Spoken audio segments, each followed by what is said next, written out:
ਵਾਹਿਗੁਰੂ ਜੀ ਕਾ ਖਾਲਸਾ ਵਾਹਿਗੁਰੂ ਜੀ ਕੀ ਫਤਿਹ। TV84 ਦੇ ਸਾਰੇ ਦਰਸ਼ਕ ਤੇ ਸਰੋਤੇ ਜਿਹੜੇ ਇਸ ਵਕਤ ਸਾਡੇ ਨਾਲ ਨਾਰਥ ਅਮਰੀਕਾ ਦੇ ਵਿੱਚੋਂ ਜੁੜੇ ਹੋਏ ਆ ਜਾਂ ਫਿਰ ਸੋਸ਼ਲ ਮੀਡੀਆ ਦੇ ਰਾਹੀਂ ਦੁਨੀਆ ਭਰ ਦੇ ਵਿੱਚ ਸਾਡੇ ਨਾਲ ਬਣੇ ਹੋਏ ਆ, ਮੈਂ ਅਮਰਵੀਰ ਸਿੰਘ ਅੱਜ ਗੁਫ਼ਤਗੂ ਪ੍ਰੋਗਰਾਮ ਦੇ ਵਿੱਚ ਆਪ ਸਭ ਦਾ ਤਹਿ ਦਿਲੋਂ ਸਵਾਗਤ ਕਰਦਾ।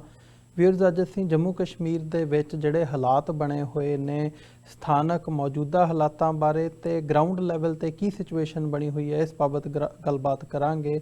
ਅਸੀਂ ਹਮੇਸ਼ਾ ਵਿਚਾਰ ਚਰਚਾ ਕਰਦੇ ਰਹੇ ਹਾਂ, ਜੰਮੂ ਕਸ਼ਮੀਰ ਦੇ ਹਾਲਾਤਾਂ ਬਾਰੇ ਵੀ ਇਸ ਸ਼ੋਅ ਦੇ ਵਿੱਚ ਗੱਲ ਹੁੰਦੀ ਰਹੀ ਹੈ ਤੇ ਨਾਲ ਆਲ ਪਾਰਟੀ ਸਿੱਖ ਕੋਆਰਡੀਨੇਸ਼ਨ ਕਮੇਟੀ ਦੇ ਜਿਹੜੇ ਚੇਅਰਮੈਨ ਨੇ ਸਰਦਾਰ ਜਗਮੋਹਨ ਸਿੰਘ ਰਾਇਨਾ श्रीनगर ਬੇਸਡ ਨੇ ਤੇ ਸਾਡੇ ਨਾਲ ਅੱਗੇ ਵੀ ਗੱਲ ਕਰਦੇ ਰਹੇ ਆ। ਪਰ ਜਦੋਂ ਤੋਂ ਧਾਰਾ 370 ਹਟਾਈ ਗਈ ਹੈ ਸਰਕਾਰ ਵੱਲੋਂ, ਜੰਮੂ ਕਸ਼ਮੀਰ ਨੂੰ 2 ਯੂਨੀਅਨ ਟੈਰੀਟਰੀਜ਼ ਦੇ ਵਿੱਚ ਵੰਡਿਆ ਗਿਆ, ਇਹਦੇ ਤੋਂ ਬਾਅਦ ਜਿਹੜੇ ਹਾਲਾਤ ਉੱਥੇ ਬਣੇ ਹੋਏ ਆ ਗਰਾਊਂਡ ਲੈਵਲ ਤੇ ਉੱਤੇ, ਕਿਉਂਕਿ ਕਮਿਊਨੀਕੇਸ਼ਨਜ਼ ਠੱਪ ਸੀ ਤੇ ਜੰਮੂ ਕਸ਼ਮੀਰ ਨੂੰ ਕੱਟਿਆ ਗਿਆ ਸੀ ਕੰਪਲੀਟਲੀ, ਅਸੀਂ ਨਹੀਂ ਉਹਨਾਂ ਨਾਲ ਕੋਈ ਜਿਹੜੀ ਵਿਚਾਰ ਚਰਚਾ ਇਸ ਸਾਰੇ ਸਮੇਂ ਦੇ ਵਿੱਚ ਕਰ ਸਕੇ। ਸੋ ਅੱਜ ਗਰਾਊਂਡ ਲੈਵਲ ਤੇ ਜਿਹੜੀ ਸਿਚੁਏਸ਼ਨ ਬਣੀ ਹੋਈ ਹੈ, श्रीनगर ਤੋਂ ਸਾਡੇ ਨਾਲ ਜਗਮੋਹਨ ਸਿੰਘ ਰਾਇਨਾ ਫੋਨ ਲਾਈਨ ਤੇ ਬਣੇ ਹੋਏ ਆ, ਉਸ ਬਾਬਤ ਵਿਚਾਰ ਚਰਚਾ ਕਰਾਂਗੇ ਤੇ 370 ਦੇ ਹਟਾਉਣ ਤੋਂ ਬਾਅਦ ਗਰਾਊਂਡ ਲੈਵਲ ਤੇ ਜਿਹੜੀਆਂ ਤਬਦੀਲੀਆਂ ਆ ਰਹੀਆਂ ਨੇ, ਚੇਂਜਸ ਆ ਰਹੀਆਂ ਨੇ, ਉਹਨਾਂ ਬਾਬਤ ਵੀ ਉਹਨਾਂ ਤੋਂ ਅਸੀਂ ਜਾਣਨ ਦੀ ਕੋਸ਼ਿਸ਼ ਕਰਾਂਗੇ।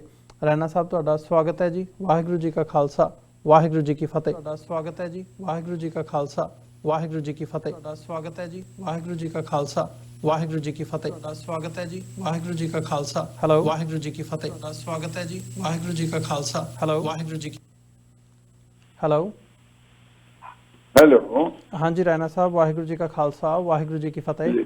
ਵਾਹਿਗੁਰੂ ਜੀ ਕੀ ਫਤਿਹ ਜੀ। ਰਾਇਨਾ ਸਾਹਿਬ, ਪਹਿਲਾਂ ਤਾਂ ਮੈਂ ਤੁਹਾਡੇ ਕੋਲੋਂ ਅਸੀਂ ਕਾਫੀ ਲੰਬੇ ਅਰਸੇ ਬਾਅਦ ਗੱਲ ਕਰ ਰਹੇ ਹਾਂ, ਕਿਉਂਕਿ ਕੰਪਲੀਟਲੀ ਜਿਹੜੀਆਂ ਕਮਿਊਨੀਕੇਸ਼ਨ ਸੀ ਉਹ ਕੱਟੀਆਂ ਹੋਈਆਂ ਸੀ। ਹੁਣ ਤੁਹਾਡੇ ਨਾਲ ਰਾਬਤਾ ਜੁੜਿਆ।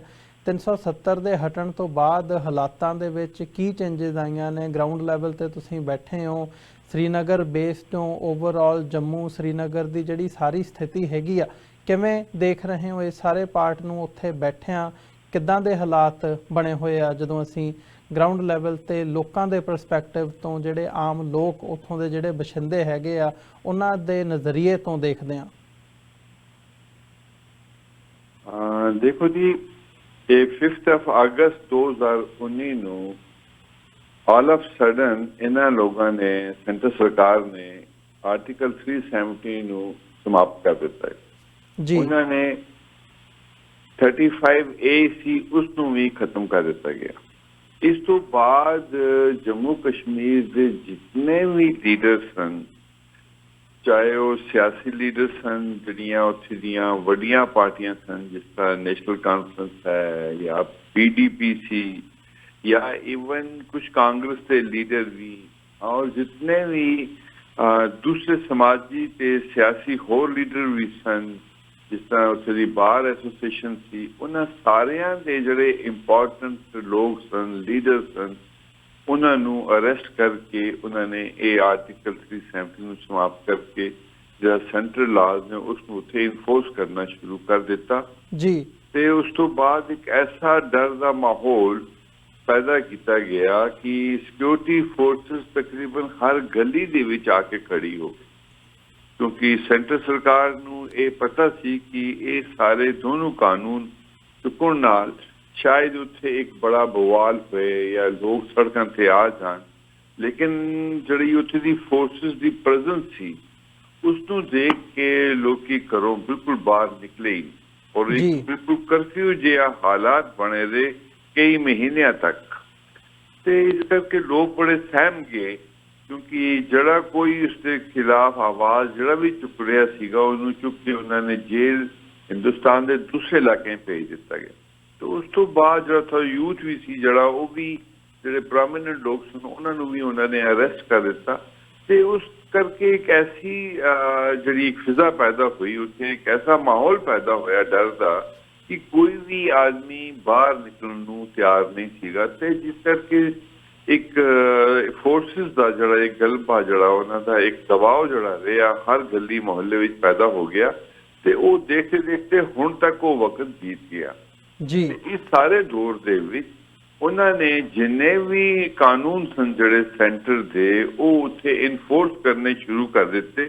ਤੇ ਜਿਹੜੇ ਸਟੇਟ ਦੇ ਲਾਜ਼ ਸਨ, ਉਹਨਾਂ ਨੂੰ ਟੋਟਲੀ ਵਿਡਰਾ ਕਰ ਦਿੱਤਾ। ਉਸ ਤੋਂ ਇਲਾਵਾ ਇਹਨਾਂ ਨੇ ਰਿਆਸਤ ਜੰਮੂ ਕਸ਼ਮੀਰ ਤੇ ਇੱਕ ਬੜਾ ਖਿੱਤਾ ਸੀ ਲਦਾਖ, ਉਹਨੂੰ ਵੀ ਸੈਪਰੇਟ ਕਰ ਦਿੱਤਾ ਤੇ ਜੰਮੂ ਤੇ ਕਸ਼ਮੀਰ ਨੂੰ ਯੂਨੀਅਨ ਟੈਰੀਟਰੀ ਡਿਕਲੇਅਰ ਕਰ ਦਿੱਤਾ ਜੀ। ਤੇ ਉਸ ਤੋਂ ਬਾਅਦ ਇੱਥੇ ਦੀ ਜਿਹੜੀ ਐਡਮਿਨਿਸਟ੍ਰੇਸ਼ਨ ਸੀ ਉਹ ਵੀ ਬਿਲਕੁਲ ਇੱਕ ਕਿਸਮ ਦੀ ਫੋਰਸਸ ਦੇ ਹੱਥ ਚਲੀ ਗਈ ਐਂਡ ਫੌਜਾਂ ਦੇ ਹੱਥ ਚਲੀ ਗਈ। ਜਿਹੜੀ ਬਿਊਰੋਕਰੈਟਸ ਹਨ ਉਹ ਵੀ ਤਕਰੀਬਨ ਆਲਮੋਸਟ ਹਾਈਬਰਨੇਸ਼ਨ ਵਿੱਚ ਚਲੇ ਗਏ ਤੇ ਇੱਕ 3-4 ਮਹੀਨੇ ਤੇ ਇਸ ਤਰ੍ਹਾਂ ਦਾ ਮਾਹੌਲ ਰਿਹਾ ਕਿ ਬਿਲਕੁਲ ਜਿਸ ਤਰ੍ਹਾਂ ਅਸੀਂ ਕਰਫਿਊ ਦੇ ਵਿੱਚ ਬੈਠੇ ਹਾਂ। ਨੈਟ ਵੀ ਬਿਲਕੁਲ ਬੰਦ ਹੋ ਗਏ, ਟੈਲੀਫੋਨ ਵੀ ਬੰਦ ਹੋ ਗਏ। ਮਤਲਬ ਇੱਕ ਪੜੋਸੀ ਨੂੰ ਦੂਸਰੇ ਪੜੋਸੀ ਦਾ ਨਹੀਂ ਪਤਾ ਸੀ ਕਿ ਉੱਥੇ ਕੀ ਹੋ ਰਿਹਾ ਸੀ ਜੀ। ਇਤਨਾ ਇੱਕ ਜ਼ਬਰਦਸਤ ਮਾਹੌਲ ਪੈਦਾ ਹੋਇਆ ਕਿ ਡਰ ਦਾ ਮਾਹੌਲ ਕਿ ਕੋਈ ਵੀ ਆਦਮੀ ਇਸ ਦੇ ਖਿਲਾਫ ਆਵਾਜ਼ ਨਹੀਂ ਪੈਦਾ ਚੁੱਕ ਸਕਿਆ। ਉਸ ਤੋਂ ਪਹਿਲਾਂ 3 ਅਗਸਤ 2019 ਨੂੰ ਆਲ ਪਾਰਟੀ ਮੀਟ ਹੋਈ ਸੀ, ਉਹਦੇ ਵਿੱਚ ਮੈਂ ਵੀ ਸ਼ਮੂਲੀਅਤ ਕੀਤੀ ਸੀ, ਜਿਸ ਵਿੱਚ ਸੈਂਟਰ ਦੇ ਨਾਲ ਜੁੜੇ ਹੋਏ ਅੱਛੇ ਲੀਡਰ ਜਿਹੜੇ ਸਨ ਉਹ ਵੀ ਪਾਰਟਿਸਿਪੇਟ ਕੀਤਾ ਸੀ ਜੀ। ਜਿਸ ਤਰ੍ਹਾਂ ਸਜਾਦ ਲੋਨ ਜਿਹੜੇ ਕਿ ਮੋਦੀ ਜੀ ਨੂੰ ਆਪਣਾ ਵੱਡਾ ਭਰਾ ਕਹਿੰਦੇ ਸਨ, ਉਹ ਵੀ ਉਹਦੇ ਵਿੱਚ ਮੌਜੂਦ ਸਨ ਐਂਡ ਬਾਕੀ ਹੋਰ ਇਸ ਤਰ੍ਹਾਂ ਦੇ ਹੋਰ ਕਈ ਇਸ ਤਰ੍ਹਾਂ ਦੇ ਲੋਕ ਸਨ ਜਿਹੜੇ ਕਿ ਸੈਂਟਰ ਦੀਆਂ ਪਾਰਟੀਆਂ ਦੇ ਨਾਲ ਜੁੜੇ ਹੋਏ ਸਨ ਤੇ ਉਹ ਵੀ ਮੈਂ ਉਹਨਾਂ ਨੂੰ ਦੇਖ ਕੇ ਹੈਰਾਨ ਹੋਇਆ ਕਿ ਆਲ ਪਾਰਟੀ ਮੀਟ ਵਿੱਚ ਇਹ ਕਿਉਂ ਆਏ ਨੇ। ਲੇਕਿਨ ਉਹ ਕਹਿ ਰਹੇ ਕਿ ਆਖਿਰਕਾਰ ਸਾਨੂੰ ਤੇ ਲੋਕਾਂ ਕੋਲ ਹੀ ਜਾਣਾ ਹੈ, ਵੋਟ ਮੰਗਣ ਜਾਣਾ ਤੇ ਅਸੀਂ ਸੈਂਟਰਲ ਲਾਜ਼ ਦੇ ਨਾਲ ਕਿਸ ਤਰ੍ਹਾਂ ਚੱਲਾਂਗੇ, ਅਸੀਂ ਤੇ ਸਟੇਟ ਦੇ ਨਾਲ ਜੁੜੇ ਹੋਏ ਆ। ਤੇ ਅਲਟੀਮੇਟਲੀ ਦੇਖਿਆ ਕਿ ਸਜਾਦ ਲੋਨ ਜਿਸ ਤਰ੍ਹਾਂ ਦੇ ਲੋਕ ਜਿਹੜੇ ਕਿ ਸੈਂਟਰ ਦੇ ਬੜੇ ਕਰੀਬ ਸਨ ਉਹ ਸਾਰੇ ਅੰਦਰ ਕਰ ਦਿੱਤੇ ਗਏ ਐਂਡ ਉਸ ਤੋਂ ਬਾਅਦ ਜਿਹੜੇ ਉੱਥੇ ਪ੍ਰੋਮਿਨੈਂਟ 2 ਪੋਲੀਟੀਕਲ ਪਾਰਟੀਆਂ ਜਿਸ ਤਰ੍ਹਾਂ ਨੈਸ਼ਨਲ ਕਾਨਫਰੰਸ ਉਹਦੇ ਫਾਰੂਕ ਅਬਦੁੱਲਾ ਬਾਨੀ ਮਤਲਬ ਉਹਨਾਂ ਦੇ ਬੇਟੇ ਚੀਫ ਮਿਨਿਸਟਰ ਉਮਰ ਅਬਦੁੱਲਾ ਤੇ ਇਧਰੋਂ ਜਿਹੜੀ ਇੱਕ ਪਾਰਟੀ PDP ਪਾਰਟੀ ਜਿਹੜੀ ਪਿਛਲੇ ਗਵਰਨਮੈਂਟ ਵਿੱਚ ਇਹਨਾਂ ਦੇ BJP ਦੇ ਨਾਲ ਸ਼ੇਅਰ ਹੋਲਡਰ ਸੀਗੀ ਜੀ, ਉਹਨਾਂ ਦੀ ਮਹਿਬੂਬਾ ਮੁਫਤੀ ਤੇ ਉਹਨਾਂ ਦੇ ਜਿਹੜੇ ਹੋਰ ਕਰੀਬੀ ਸਾਥੀ ਸਾਰੇ ਅੰਦਰ ਬੰਦ ਕਰਤੇ। ਉਸ ਤੋਂ ਬਾਅਦ ਜਿਹੜਾ ਮੈਨੂੰ ਇਹ ਬੜਾ ਅਜੀਬ ਜਿਹਾ ਲੱਗਿਆ ਕਿ ਸੈਂਟਰ ਨੇ ਇਨਫੋਰਸ ਕੀਤਾ ਸੈਂਟਰਲ ਲਾਜ਼ ਨੂੰ ਤੇ ਵਿਡਰਾ ਕੀਤਾ JNK ਜਿਹੜਾ ਕਨਸਟੀਟਿਊਸ਼ਨ ਨੂੰ ਬੰਦ ਕਰਤਾ, ਉਹਨਾਂ ਦਾ ਮੈਪ ਸਾਰਾ ਕੁਝ ਇਵਨ ਇੱਥੇ ਤੋਣੇ ਕਿ ਉਹਨਾਂ ਦਾ ਜਿਹੜਾ ਝੰਡਾ ਸੀਗਾ ਉਹਨੂੰ ਵੀ ਚੁੱਕ ਦਿੱਤਾ ਗਿਆ। ਤੇ ਉਸ ਤੋਂ ਬਾਅਦ ਕਿਸ ਤਰ੍ਹਾਂ ਦੀ ਸਥਿਤੀ ਬਣੇਗੀ ਕਿਉਂਕਿ ਕੋਈ ਵੀ ਆਦਮੀ ਕਸ਼ਮੀਰ ਦਾ ਜਾਂ ਕੋਈ ਐਸੀ ਪੋਲੀਟੀਕਲ ਪਾਰਟੀ ਸੈਂਟਰ ਦੇ ਨਾਲ ਨਹੀਂ ਜੁੜੀ ਸੀ, ਉਹ ਕਿਸ ਨੂੰ ਨਾਲ ਲੈ ਕੇ ਚੱਲਣਗੇ ਜੀ। ਐਸੇ ਮਾਹੌਲ ਦੇ ਵਿੱਚ ਸਿਵਾਏ ਲਾਅ ਐਂਡ ਆਰਡਰ ਜਿਸ ਤਰ੍ਹਾਂ ਕਹੋ ਕਿ ਤੁਸੀਂ ਪੁਲਿਸ ਥਾਣਾ ਜਾਂ ਉੱਥੇ ਦਾ DC ਉਸ ਤਰ੍ਹਾਂ ਦੇ ਨਹੀਂ ਅਪਾਇੰਟਮੈਂਟਸ ਹੋਈਆਂ ਤੇ ਉਹਨਾਂ ਦੇ ਰਾਹੀਂ ਉਹਨਾਂ ਨੇ ਥੋੜਾ ਜਿਹਾ ਕੰਮ ਕਰਨਾ ਸ਼ੁਰੂ ਕੀਤਾ। ਲੇਕਿਨ 5-6 ਮਹੀਨੇ ਕਸ਼ਮੀਰ ਵਿੱਚ ਕੁਝ ਵੀ ਨਹੀਂ ਪਤਾ ਸੀ ਕਿ ਇੱਥੇ ਕੋਈ ਸਰਕਾਰ ਵੀ ਹੈ ਜਾਂ ਸਰਕਾਰ ਨਹੀਂ ਹੈ। ਹਰ ਆਦਮੀ ਆਪਣੇ ਘਰਾਂ ਹੀ ਬੈਠੇ ਚੁੱਪ ਕਰਕੇ ਬੈਠੇ ਸੀ ਕਿਉਂਕਿ ਕੋਈ ਕਮਿਊਨੀਕੇਸ਼ਨ ਨਹੀਂ ਸੀ। ਤੇ ਇਸ ਤੋਂ ਬਾਅਦ ਲੋਕਾਂ ਨੇ ਕੋਈ ਐਸੀ ਜ਼ਰੂਰਤ ਨਹੀਂ ਕੀਤੀ ਕਿ ਅਸੀਂ ਇਹਦੇ ਖਿਲਾਫ ਕੋਈ ਪ੍ਰੋਟੈਸਟ ਕਰੀਏ ਜਾਂ ਸੜਕਾਂ ਤੇ ਆਈਏ ਕਿਉਂਕਿ ਫੋਰਸਿਸ ਇਤਨੀ ਸਨ। ਇਸ ਤੋਂ ਪਹਿਲਾਂ ਵੀ ਕਹਿ ਦਿੱਤਾ ਗਿਆ ਸੀ ਕਿ ਇਤਨੇ ਲੱਖ ਆਦਮੀ ਜਿਹੜਾ ਫੋਰਸਿਸ ਦਾ ਇੱਥੇ ਆ ਚੁੱਕੇ ਆ ਵੈਲੀ ਵਿੱਚ ਤੇ ਲੋਕ ਇਸ ਤੋਂ ਸਹਿਮੇ ਹੋਏ ਸਨ, ਡਰੇ ਹੋਏ ਸਨ। ਤੇ ਪਰ ਇਹ ਸਾਰਾ ਜੋ ਮਾਹੌਲ ਸੀ ਇਹ ਸਾਰੇ ਕਸ਼ਮੀਰ ਦੇ ਲੋਕਾਂ ਦੇ ਵਿੱਚ ਇੱਕ ਖੁਸ਼ੀ ਦੀ ਲਹਿਰ ਨਹੀਂ ਸੀ। ਇਹ ਲੋਕਾਂ ਦੇ ਵਿੱਚ ਇੱਕ ਬਹੁਤ ਵੱਡੀ ਨਾਰਾਜ਼ਗੀ ਇਜ਼ਹਾਰ ਹੋਈ ਲੇਕਿਨ ਕਰਨ ਨੂੰ ਕੁਝ ਕਰ ਨਹੀਂ ਸਕਦੇ ਸਨ ਤੇ ਇਸ ਕਰਕੇ ਫਿਰ ਖਾਮੋਸ਼ੀ ਰਹੀ ਔਰ ਆਸਤਾ ਸੈਂਟਰ ਸਰਕਾਰ ਨੇ ਉੱਥੇ ਦੇ ਲਾਜ਼ ਕਾਨੂੰਨ ਜਿਹੜੇ ਇਨਫੋਰਸ ਕਰਨੇ ਸ਼ੁਰੂ ਕਰ ਦਿੱਤੇ। ਲੇਕਿਨ ਅਜੇ ਵੀ ਮੈਸ ਹੈ ਕਿ ਕੋਈ ਕਾਨੂੰਨ ਕਿਸੇ ਕਾਨੂੰਨ ਦਾ ਉੱਥੇ ਕੁਝ ਪਤਾ ਨਹੀਂ ਕਿ ਕਿਹੜਾ ਕਾਨੂੰਨ ਕਿੱਥੇ ਚੱਲ ਰਿਹਾ ਹੈ ਕਿ ਮੋਟਰ ਰਜਿਸਟ੍ਰੇਸ਼ਨ ਐਕਟ ਜਿਹੜਾ ਹੈ ਉਹ ਲਾਗੂ ਹੈ ਕਿ ਨਹੀਂ, ਲੋਕਾਂ ਦੀ ਗੱਡੀਆਂ ਰਜਿਸਟਰ ਨਹੀਂ ਹੋ ਰਹੀਆਂ ਜਾਂ ਹੋਰ ਇਸ ਤਰ੍ਹਾਂ ਲੇਬਰ ਲਾਜ਼ ਨੇ ਅਜੇ ਉਹਦੇ ਵਿੱਚ ਵੀ ਜਿਸ ਤਰ੍ਹਾਂ ਅਸੀਂ ਮਤਲਬ ਫੈਕਟਰੀਜ਼ ਇੰਡਸਟਰੀਜ਼ ਸ਼ਾਪਸ ਉਹਨਾਂ ਦੀ ਰਜਿਸਟ੍ਰੇਸ਼ਨ ਹੋਣੀ ਹੈ ਮਤਲਬ ਲੇਬਰ ਲਾਜ਼ ਦੇ ਤਹਿਤ ਉਹ ਵੀ ਨਹੀਂ ਹੋ ਰਹੀ। ਕਿਸੇ ਕਿਸਮ ਦਾ ਕਾਨੂੰਨ ਅਜੇ ਕਲੈਰਿਟੀ ਨਾਲ ਉੱਥੇ ਅਜੇ ਨਹੀਂ ਆਇਆ ਕਿਉਂਕਿ ਸਰਕਾਰ ਕੋਲ ਨਾ ਇਤਨਾ ਟਾਈਮ ਹੈ ਤੇ ਨਾ ਇਤਨਾ ਸਟਾਫ ਹੈ ਜੀ ਉਹ ਕਾਨੂੰਨ ਨੂੰ ਦੁਬਾਰਾ ਬਣਾ ਕੇ ਉੱਥੇ ਇੱਕ ਕਾਨੂੰਨ ਪੈਦਾ ਕਰੇ ਜਿਸ ਨੂੰ ਕਹੋ ਕਿ ਅਸੀਂ ਬਿਲਕੁਲ ਲਾ ਕਾਨੂੰਨ ਜੈਸੀ ਮਾਹੌਲ ਹੈ ਕਸ਼ਮੀਰ ਦੇ ਵਿੱਚ ਅਜੇ ਵੀ। ਤੇ ਪਰ ਇਹ ਹੈ ਕਿ ਗਵਰਨਰ ਇੱਕ ਬਿਠਾ ਦਿੱਤੇ ਗਏ ਨੇ ਉਹਦੇ ਨਾਲ ਇੱਕ ਰੂਲ ਜਿਹੜਾ ਉੱਥੇ ਚੱਲ ਰਿਹਾ। ਬਾਕੀ ਕਾਨੂੰਨ ਕਿਸੇ ਟਾਈਪ ਦਾ ਨਹੀਂ ਜਿਸਦਾ ਅਸਰ ਉੱਥੇ ਹਰ ਚੀਜ਼ ਦੇ ਉੱਪਰ ਦਿਖ ਰਿਹਾ ਹੈ ਜੀ। ਰਾਣਾ ਸਾਹਿਬ ਜਿਵੇਂ ਤੁਸੀਂ ਇਹ ਸਾਰੇ ਪਾਰਟ ਦਾ ਜ਼ਿਕਰ ਕੀਤਾ ਜਿਹੜੀਆਂ ਰੈਸਟ੍ਰਿਕਸ਼ਨਸ ਨੇ ਇੱਕ ਵਕਤ ਜਿਹੜਾ ਕੰਪਲੀਟਲੀ ਕਰਫਿਊ ਕੰਪਲੀਟਲੀ ਸਾਰਾ ਕੁਝ ਠੱਪ ਬੰਦ ਤੇ ਅੱਜ ਦਾ ਸੂਰਤ ਹਾਲ ਕੀ ਹੈ, ਕਿੱਦਾਂ ਦੇ ਹਾਲਾਤ ਨੇ, ਕੀ ਜਿਹੜੀਆਂ ਰਿਸਟ੍ਰਿਕਸ਼ਨਸ ਉਹਨਾਂ ਦੇ ਵਿੱਚ ਖੁੱਲ੍ਹ ਹੈਗੀ ਹੈ, ਇੰਟਰਨੈਟ ਤੇ ਟੈਲੀਫੋਨਿਕ ਲਾਈਨਸ ਕਿੱਥੇ ਕੁ ਤੱਕ ਜਿਹੜੀਆਂ ਨੇ ਰਿਸਟ੍ਰਿਕਸ਼ਨਸ ਖਤਮ ਕੀਤੀਆਂ ਗਈਆਂ ਨੇ ਸਰਕਾਰ ਵੱਲੋਂ, ਤੇ ਕਿੰਨੀ ਕੁ ਮੋਬਿਲਿਟੀ ਲੋਕਾਂ ਦੀ ਇਸ ਵਕਤ ਹੈਗੀ ਹੈ। ਤੇ ਦੂਜੀ ਗੱਲ ਜਿਹੜੀ ਡਿਟੈਂਸ਼ਨ ਸੈਂਟਰਸ ਦੀ ਤੁਸੀਂ ਕੀਤੀ ਹੈ ਵੀ ਨੌਜਵਾਨਾਂ ਨੂੰ ਜਾਂ ਜਿਹੜਾ ਵੀ ਵਿਰੋਧ ਕਰਦਾ ਉਹਨੂੰ ਡਿਟੈਂਸ਼ਨ ਸੈਂਟਰਸ ਦੇ ਵਿੱਚ ਭੇਜਿਆ ਜਾ ਰਿਹਾ ਹੈ, ਜਿਹੜੇ ਕਿ ਸੂਬੇ ਤੋਂ ਬਾਹਰ ਬਣਾਏ ਗਏ ਨੇ ਪਿਛਲੇ ਸਮੇਂ ਦੇ ਵਿੱਚ, ਇਹਦਾ ਖੁਲਾਸਾ ਜਾਂ ਇੱਦਾਂ ਦੀਆਂ ਖਬਰਾਂ ਮੀਡੀਆ ਦੇ ਵਿੱਚ ਵੀ ਆਈਆਂ ਨੇ। ਕੀ ਇਹਦਾ ਕੋਈ ਨੰਬਰ, ਕੋਈ ਡਾਟਾ ਥੋੜ੍ਹਾ ਬਹੁਤਾ ਅਵੇਲੇਬਲ ਜਾਂ ਓਵਰਆਲ ਗਰਾਊਂਡ ਲੈਵਲ ਤੋਂ ਤੁਹਾਨੂੰ ਕੋਈ ਜਾਣਕਾਰੀ ਹੋਵੇ ਇਸ ਬਾਬਤ, ਇਹਦੀਆਂ ਜਿਹੜੀਆਂ ਡੀਟੇਲਸ ਨੇ ਵੀ ਕਿੰਨੇ ਕੁ ਬੰਦੇ, ਕਿੰਨੇ ਕੁ ਨੌਜਵਾਨ ਜਾਂ ਬੱਚੇ ਜਿਨ੍ਹਾਂ ਨੂੰ ਫੜਿਆ ਗਿਆ ਤੇ ਡਿਟੈਂਸ਼ਨ ਸੈਂਟਰਸ ਦੇ ਵਿੱਚ ਭੇਜਿਆ ਗਿਆ? ਇਹ ਦੋ ਸਵਾਲ ਜੀ। मैं बिल्कुल सफाई से ही गल कह रहे हैं कि इस तरह का ब्लैकआउट है कि कोई इन्फॉर्मेशन नहीं है। आज केवल 10 दिन होए ने कि इन्होंने नैट नू उत्थे रिलीज किया है, बट उस तो पहले इन्होंने आस्था मोबाइल रिलीज किए सन, लेकिन उस राय भी कोई ऐसी पक्की इन्फॉर्मेशन जी मैं तुहाडे नाल शेयर करा वो नहीं है। पर इतना है कि मेरे ख्याल हर पार्टी का हर इंपॉर्टेंट आदमी और हर डिस्ट्रिक्ट लेवल का उन्होंने प्रधान वगैरह सारे रियासत तो बाहर ने, लेकिन कुछ लीडर जड़े ने स्टेट के अंदर ही हाउस अरेस्ट ने जी। ते मेरे सामने कोई ऐसा बंदा थानू कश्मीर दे विच इसलिए मौजूद नहीं मिलेगा जड़ा कि सोशल पोलिटिकल जड़ा एक्टिव सी वो बाहर है। हर कोई बंदा जड़ा है वो अरेस्ट है। ते नंबर अजे नेट ना होने करके कोई ऐसी पक्की इंफॉर्मेशन कोई नहीं है, लेकिन ये है कि पहले इन्होंने MLA हॉस्टल या ऐसी जगह पे कट्ठे रखे सी, कुछ होटलों में बंद कर दिता गया, पर हुण कई लोगों को उतों कढ़ के उन्होंने घरों में उन्होंने बंद कर दिता गया, मतलब बाहर सारा उत्थे हाउस अरेस्ट जिसको कहने असीं उस तरह का माहौल रखे दा। पर अजे भी कोई इंफॉर्मेशन कोई शेयर नहीं करता, क्योंकि सरकार दे विच कोई ऐसा सैटअप ही नहीं है, सिवाय एक सैक्रेटरीट जी उन्होंने चलती है, जड़े लॉज इनफोर्स कर रहे हैं, बट उन्होंने को इंफ्रास्ट्रक्चर है ही नहीं। मैं एक गल दसां तुहानूं कि हुण उत्थे बड़ा जोर पाया कि बई असीं जिहड़े टैक्स नहीं भरनगे, जिस तरह का GST टैक्स है इस दा बिजनेसमैन दा, ते तुसीं तुहानूं फाइन होएगा 3-4 महीने तो कई जा रहे हैं, पर इधरों नैट नहीं है ते GST जिहड़ा वो सारा नैट ते है। ते इस तरह का माहौल कि इधरों तुसीं कहो कि नैट टैक्स भरो, उधरों तुहानूं फाइन भी इंपोज हो रहा है, ते भरन कित्थे जाके। उन्होंने DC ऑफिस कोई लाइना मतलब रखियां सन, लेकिन बिजनेसमैन इतना वो कि सारा दिन किस तरह उत्ते खड़ा होएगा ते अपनी वारी ते आके वो अपना टैक्स भरेगा। मतलब एक किस्म का मैं तुहानूं ये दसां कि इस तरह का माहौल कि बई दबाव पैदा किया गया, पर कानून अजे किसी किस्म का उत्थे नजर नहीं आ रहा, एडमिनिस्ट्रेशन अजे दिख नहीं रही। जम्मू कश्मीर दियां सड़कां जड़ियां ने, मतलब मैं तो कश्मीर का कहा चलो जी विंटर के मंथ सन ते सड़कों की रिपेयर नहीं हुई, पर जम्मू की सड़कों से भी आओ इन्ने खड्डे ने, लेकिन कोई काम उत्थे मतलब रिपेयर का नहीं हो रहा जी। तो इस तरह का एक जड़ा जिसको कि अजे एडमिनिस्ट्रेशन गेयर अप नहीं हुई, जब थोड़ी ना ये प्रॉपर तरीके दे नाल पोलिटिकल सैटअप नूं ना लैके चलणगे या उन्हां दी इन्हां दे नाल सहमति नहीं होएगी तद तक नहीं हो सकता। लेकिन बीजेपी जिहड़ी जम्मू विच उहदी प्रेजेंस है, कश्मीर विच उहदे कोल कुछ भी नहीं है, कोई नक्शा नहीं है। ते ग्राउंड लेवल तो इन्हों की फीडबैक मिल सकता सरकार नूं ताकि वो काम करे। आंदे ने सरकारी जिहड़े फंक्शन कई उत्थे करते हैं, लेकिन उहदे विच सिक्योरिटी फोर्सिस इतनियां होंदी ने कि वो बिल्कुल एक बंद कमरे विच ही फंक्शन होंदा है, पर उहदे नाल आम लोगों की जिहड़ी राय, आम लोगों के इश्यूज ने, आम लोगों की प्रॉब्लम जिहड़ी वो सॉल्व नहीं हो रही है, जिस करके रिजेंटमेंट दिन ब दिन जिहड़ी है उत्थे वधी जा रही है। पर दबाव जड़ा है, जड़ा अरेस्ट का या मोबाइल कोई शेयर नहीं कर सकते कोई भी गल डेमोक्रेटिकली जी, तो उसके ऊपर जो लोगों में डर है कि गल एक दूसरे नाल करन तो हर कोई बंदा डरदा है।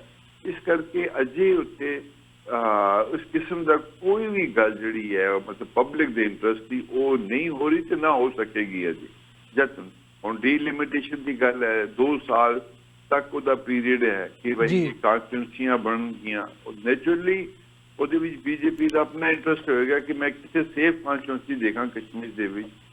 ਤੇ ऐसी कई चीज़ें ਜਿਹੜੀਆਂ मतलब ਤੁਸੀਂ ਇਹ ਕਹਿ ਸਕਦੇ ਹੋ ਕਿ ਅਜੇ ਕੋਈ ਕਾਨੂੰਨ ਜਾਂ ਇੱਕ ਐਡਮਿਨਿਸਟ੍ਰੇਸ਼ਨ ਦਾ ਜਿਹੜਾ ਸੈਟਅਪ ਹੈ ਉੱਥੇ ਉਹ ਅਜੇ ਪ੍ਰੋਪਰਲੀ ਜਿਹੜਾ ਪੋਸੀਬਲ ਨਹੀਂ ਹੋਏਗਾ ਜਦ ਤੱਕ ਲੋਕਾਂ ਦੀ ਪਾਰਟਿਸਿਪੇਸ਼ਨ ਨਹੀਂ ਹੋਏਗੀ ਜੀ। ਖਾਲੀ ਡੀਸੀ ਜਾਂ ਐਸਪੀ ਇਹ ਕੰਮ ਉੱਥੇ ਨਹੀਂ ਚਲਾ ਸਕਦੇ। ਪਬਲਿਕ ਦੇ ਕੰਮ ਤਦ ਹੀ ਚੱਲਦੇ ਨੇ ਜਦ ਕਿ ਲੋਕ ਉਹਨਾਂ ਨਾਲ ਜੁੜਨ, ਤੇ ਲੋਕਾਂ ਨਾਲ ਜੁੜਨ ਦੀ ਅਜੇ ਕੋਈ ਗੱਲ ਨਹੀਂ। ਮੈਂ ਜੰਮੂ ਵਿੱਚ ਵੀ ਦੇਖਿਆ ਲੋਕਾਂ ਨਾਲ ਮਿਲ ਗੱਲਬਾਤ ਕਰਕੇ ਜੰਮੂ ਵਿੱਚ ਵੀ ਨਾਰਾਜ਼ ਨੇ, ਕਿਉਂਕਿ ਜੰਮੂ ਵਿੱਚ ਜਿਹੜੇ ਬੀਜੇਪੀ ਦੇ ਸਪੋਰਟਰ ਨੇ ਉਹ ਜ਼ਿਆਦਾਤਰ ਬਿਜ਼ਨਸਮੈਨ, ਤੇ ਉਹਨਾਂ ਨੂੰ ਕੋਈ ਰਾਹਤ ਨਹੀਂ। ਉਹਨਾਂ ਨੂੰ ਟੂਰਿਜ਼ਮ ਕਸ਼ਮੀਰ ਦਾ ਉਹਦਾ ਬੇਸ ਸਾਰਾ ਜੰਮੂ ਤੋਂ ਜਾਂਦਾ ਸੀ, ਚਾਹੇ ਸਪਲਾਈ ਜਾਂ ਕੁਛ ਹੈ, ਉਹ ਵੀ ਬਿਲਕੁਲ ਡਿਫੰਕਟ ਹੈ ਟੋਟਲੀ।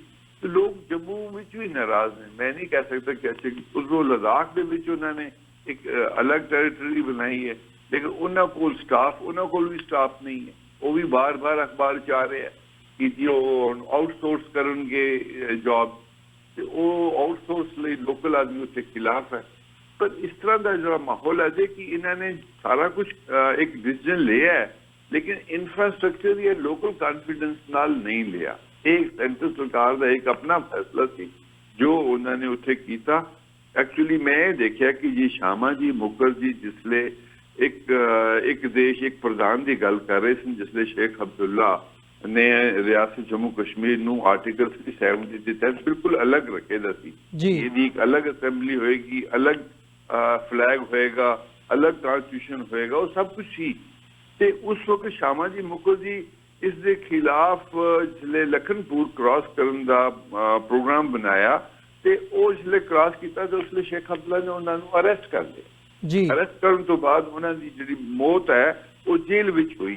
ਤੇ ਉਸਦੇ ਖਿਲਾਫ ਜਿਹੜੇ ਬੀਜੇਪੀ ਦੇ ਪੁਰਾਣੇ ਲੋਕ ਨੇ ਜਾਂ ਆਰਐਸਐਸ ਦੇ ਨਾਲ ਜੁੜੇ ਜਿਹੜੇ ਪੁਰਾਣੇ ਲੋਕ ਨੇ, ਉਹਨਾਂ ਦੇ ਇੱਕ ਬੜਾ ਭਾਰੀ ਰੋਸ ਸੀਗਾ ਕਿ ਸਾਡਾ ਇੱਕ ਲੀਡਰ ਜੰਮੂ ਕਸ਼ਮੀਰ ਸਟੇਟ ਵਿੱਚ ਮਾਰਿਆ ਗਿਆ। ਉਸ ਦੀ ਬਦਲੇ ਦੀ ਭਾਵਨਾ ਜਿਹੜੀ ਹੈ ਉਹ ਨੈਸ਼ਨਲ ਕਾਨਫਰੰਸ ਕੋਲੋਂ ਲਈ ਜਾ ਰਹੀ ਹੈ।